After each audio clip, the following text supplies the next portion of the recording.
അപ്പോൾ നമ്മുടെ soft and fluffy ആയിട്ടുള്ള എയർ ഫ്രൈ കേക്ക് ഉണ്ടാക്കാനായിട്ട് ഞാനിവിടെ 2 പഴുത്ത റോബസ്റ്റപ്പഴം എടുത്തിട്ടുണ്ട്. അപ്പോൾ ഇതുപോലെ നല്ല കറുത്ത പഴമാണ് ഏറ്റവും നല്ലത്. അപ്പോൾ ഇത് നമുക്ക് കേക്ക് ടിന്നിലേക്ക് ഇട്ട് കൊടുക്കാം. അപ്പോൾ ഇത് നല്ലപോലെ നമുക്കൊന്ന് ഉടച്ചെടുക്കണം.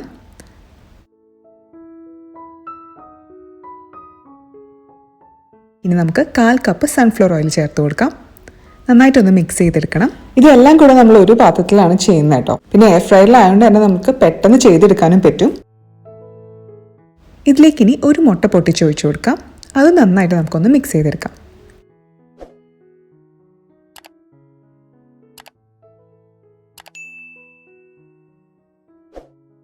ഇനി നമുക്ക് കുറച്ച് വാനില എസൻസ് ചേർത്ത് കൊടുക്കാം. ഒരു 2-3 ഡ്രോപ്പൊക്കെ മതിയാവും കേട്ടോ.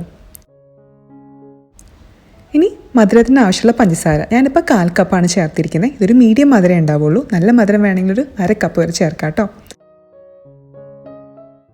ഒരു 2 നുള്ളു ഉപ്പും കൂടി ചേർത്ത് കൊടുക്കാം. പിന്നെ 1/2 ടീസ്പൂൺ ബേക്കിംഗ് സോഡയും കൂടി ചേർത്തിട്ട് നല്ലപോലെ ഒന്ന് നമുക്ക് മിക്സ് ചെയ്തെടുക്കണം. ഇനി നമുക്കിതിനകത്തേക്ക് 1/2 കപ്പ് മൈദ ചേർത്ത് കൊടുക്കാം.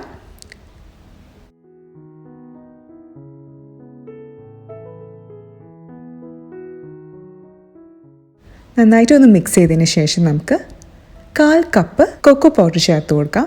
അപ്പോൾ അത് ഞാനിപ്പോൾ ഒരു അരിപ്പയിൽ കൂടെയാണ് കേട്ടോ ചേർക്കുന്നത്. എന്തെങ്കിലും കട്ടകളൊക്കെ ഉണ്ടെങ്കിൽ പോകാൻ വേണ്ടിയിട്ടാണ് ഇങ്ങനെ ചെയ്യുന്നത്. ഞാനിപ്പോൾ യൂസ് ചെയ്തിരിക്കുന്നത് ഡച്ച് പ്രോസസ് കൊക്കോ പൗഡറാണ്. നിങ്ങൾക്ക് നോർമൽ കൊക്കോ പൗഡർ ആയാലും യൂസ് ചെയ്യാം കേട്ടോ. അപ്പോൾ അതും കൂടി ചേർത്തിട്ട് നല്ലപോലെ ഇതൊന്ന് മിക്സ് ചെയ്തെടുക്കണം.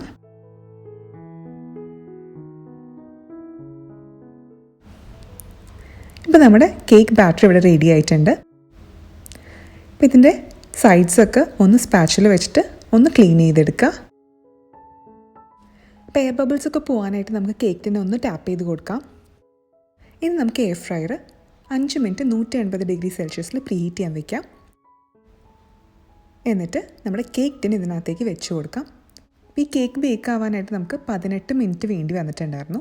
അപ്പോൾ 160 ഡിഗ്രി സെൽഷ്യസിലാണ് നമ്മൾ ടെമ്പറേച്ചർ വെച്ചിരുന്നത്. അപ്പോൾ ഞാനൊരു 8 മിനിറ്റ് ബേക്ക് ചെയ്ത് നോക്കി.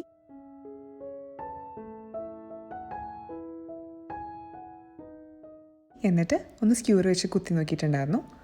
അപ്പോൾ ഇത് അത്ര വെന്തിട്ടുണ്ടായിരുന്നില്ല. അപ്പോൾ വീണ്ടും ഞാനൊരു 10 മിനിറ്റും കൂടി വെച്ച് കൊടുത്തു. ഇപ്പോൾ കറക്റ്റായിട്ട് വെന്ത് വന്നിട്ടുണ്ട്. അപ്പോൾ നിങ്ങൾ ഇടയ്ക്കൊന്ന് കേക്ക് റെഡി ആയോ നോക്കണം കേട്ടോ. അപ്പോൾ ഓരോ എയർ ഫ്രയർ അനുസരിച്ചിട്ട് ചെറിയ ചെറിയ വ്യത്യാസങ്ങളൊക്കെ ഉണ്ടാവും. ഞാനിപ്പോൾ ഉപയോഗിക്കുന്ന ഈ എയർ ഫ്രയർ 1 വർഷമായിട്ട് ഉപയോഗിക്കുന്നതാണ്. ഇതിന് മുമ്പ് ഞാൻ ഫിലിപ്സ് ആണ് ഉപയോഗിച്ചിരുന്നത്. അത് 4 വർഷം ഉപയോഗിച്ചിരുന്നു.